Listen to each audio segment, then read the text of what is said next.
જય શ્રી કૃષ્ણ મિત્રો, નિત્ય સત્સંગમાં આપ સૌનું સ્વાગત છે।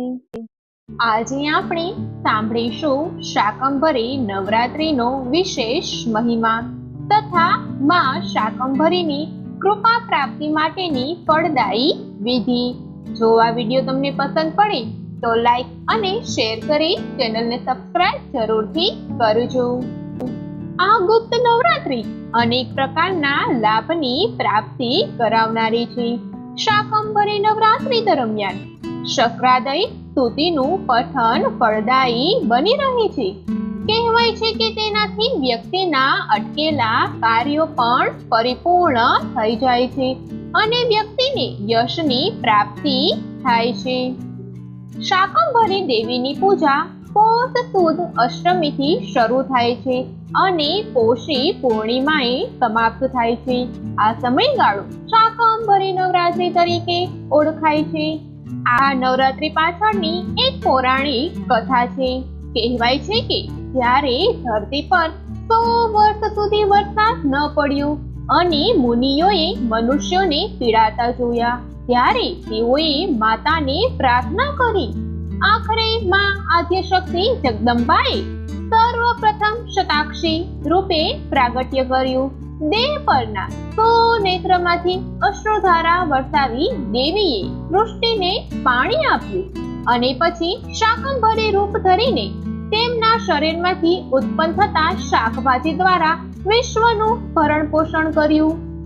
શ્રી દુર્ગા સપ્તશતી અને આથા મૂર્તિ રહસ્યામના 11મા પ્રકરણમાં ઉલ્લેખ કરવામાં આવ્યો છે કે દેવીની અંગભૂતા 6 દેવીઓ છે, જેમાં નંદા, રક્તદંતિકા, શાકંભરી, દુર્ગા, ભીમા અને ભ્રામરીનો સમાવેશ થાય છે। શાકંભરી નીલવર્ણ નીલોત્રી લોચના, ગંભીર નવ વિશ્વ વિશ્રુતિતા નુંદરી।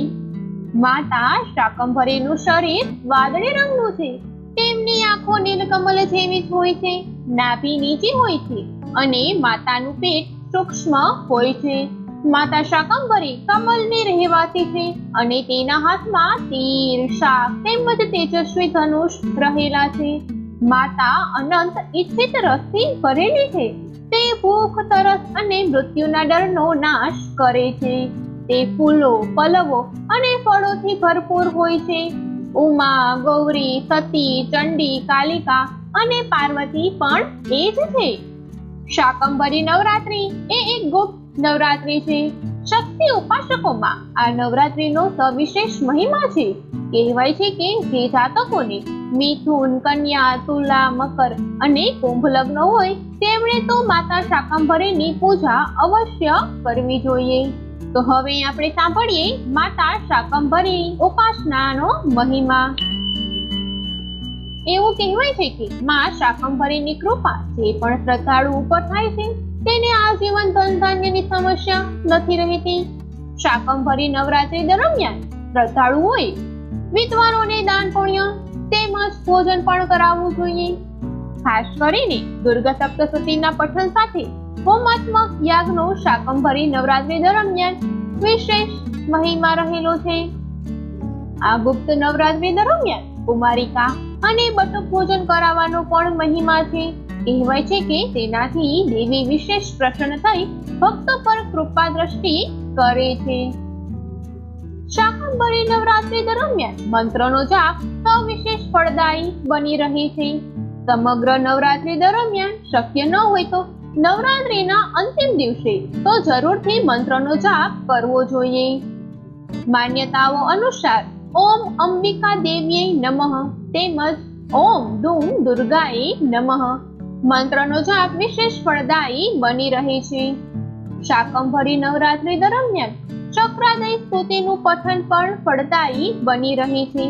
કહે છે કે આ સમય દરમિયાન દિવસમાં 3 વખત શક્રાદય સ્તુતિનું પઠન કરવામાં આવે તો વ્યક્તિના અટકેલા કાર્યો પણ પરિપૂર્ણ થાય છે। આરોગ્યની રક્ષા માટે દેવી કવચનું પઠન પણ શ્રદ્ધાળુઓ દ્વારા આ દિવસોમાં કરવામાં આવે છે। માં શાકંભરી દેવીને ઋતુ પ્રમાણે ભોગ ધરવામાં આવે છે। ખાસ કરીને ઋતુમાં આવતા ફળ અને શાકભાજીનો ભોગ ધરાવવામાં આવે છે.